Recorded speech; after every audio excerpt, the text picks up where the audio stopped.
And of course, I gained that and so much more from the Wartime Museum.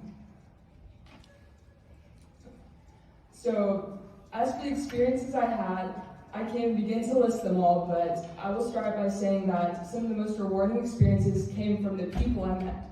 I had plenty of great relationships formed and interpersonal connections, and this included interacting with guests, of which many were veterans, and I actually had the pleasure of meeting a World War II veteran, which completely changed my perspective, and also the amazing volunteers. I mean, their passion is incredible. So with that, forming these relationships, I was able to learn and grow and learn from every person I met, and I was able to broaden my perspective on so many things. And another thing that was extremely important to me was gaining local ties with the community that my family grew up in. And so, as Dr. Browning said, Evansville's role in the war was tremendous, and that was something I personally didn't know that much about until coming to the museum. I think it's worth every person in Evansville, and even from surrounding areas, that they should learn about as well. And something very important to me is giving back to the community. And the Wartime Museum, time and time again, has given back to the community and connected with so many people and changed their lives. So, the final point is I gained academic and career skills that will continue to help me throughout my life. And this was very important, conducting research on both local and global matters. Those connections helped me to further my research, further my involvement in Evansville, and I also learned how a successful museum operates, which is important for such a small museum gaining traction, and in 5 years, they have surpassed every expectation. So, behind the scenes of a successful museum, there were two main areas that I learned from. The first being curation, and the other one being administration. As far as curation goes, I was able to learn how to take donations, which are provided very generously from the community, and I was able to put them into the software known as Past Perfect, which many museums around the country use that software, so that was a great experience for me. And I also learned how to monitor the conditions in the collection storage or the archives. And lastly, doing research for new exhibits and making interactive displays for the public. That was really great experience for me to have. And then as far as administration goes, I had the pleasure of observing the collections committee meetings. That is so many great ideas, so many people working together. It was wonderful to be able to listen and learn from them. In addition, I helped plan and set up special events, which the museum puts on quite frequently, so everyone should look at those. And lastly, I was able to take part in the reorganization of the museum, as well as implementing all these fantastic new ideas given at these meetings. So I'm going to try and keep this very brief, but I'll give some of my favorite experiences from the summer, as there were quite a few. So the first project was rearranging the hangar, and that was probably a very large undertaking. Many of the museum directors came up with the idea during the summer to rearrange the museum and get a better flow for the public. And so after only 2 work days, I was able to see so many people come together and make this happen. In the picture, you can see the new layout after all the hard work that went into it. But all the volunteers showed up, and this involved painting, cleaning, sweeping, moving things, and then afterwards, I was able to collaborate with some of the museum workers to make exhibits, and it was all around incredible seeing so much come together in such a short period of time. And the planning that went into this was immense, but the big thing is a museum run entirely by volunteers.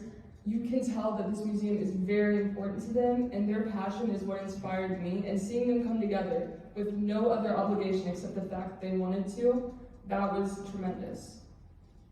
In addition, one of the earliest projects that I was given along with another intern was to create a model planes exhibit.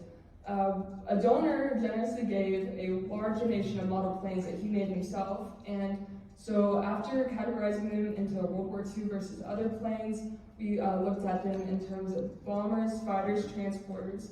And so then we went on to conduct research, finding out what countries they came from, how many they were producing, and we could arrange them into these 3 display cases in the new and renewed hangar. And one of my favorite things was the silhouette recognition, the planes that were painted black. It was kind of an interactive display so that younger people could actually get involved and maybe see if they could tell what plane was what. So that was a really good exhibit. And one of the biggest special events from the summer was the 5th year anniversary celebration. As mentioned by Dr. Browning, the museum has been running for 10 years but open to the public for 5. And so this celebration was huge. There was a lot going on, and the other intern and I had the pleasure of creating a new exhibit. And for a limited time, we had General Blackjack Pershing's limo. So one of the things that we researched was what role did he have, what ties did he have to Evansville, and we found out that the first man to die in World War I, James Bethel Gresham, he was actually under Pershing for a while, so we made sure to emphasize that. We looked at World War I aviation, as the Wartime Museum knows a lot about planes, has a lot to show for that. And lastly, we talked about the flu of 1918, which is extremely important for the nursing community in Evansville at this time. And so at the event, I was able to interact with so many guests and serve food, get to know people, and that kind of community interaction was wonderful for me. And then I also was able to fly with a local pilot. So in the picture you can see the now curator, who was an intern at the time, the local pilot, that's me and my mother in the back, and we flew over USI because I told the pilot that I went there, so he made sure to take us over there. So I got quite a few photos of that. And lastly, what I think is a once-in-a-lifetime experience, I was able to see the arrival of a Sherman tank, which those were refurbished in Evansville. And so being able to help rearrange and plan for its arrival, move things around, I was growing more excited to see this come together. And there's also going to be a big unveiling event, which I was also excited to be at. And at the opening night, we were able to serve guests, get to know people, take donations, and those types of connections are also important when you're an intern, when you're in a museum.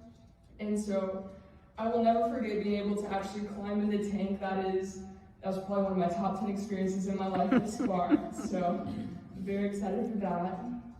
And so in conclusion, I just wanted to say that I am extremely thankful for the experiences I gained at the museum. Dr. Browning and everyone at the museum had made my summer truly unforgettable. It's their dedication to students like myself, to members of the community, that makes it really special. And I believe that my time spent will help me in my academic and my professional career down the road. So thank you all for your time today. Thank you for listening.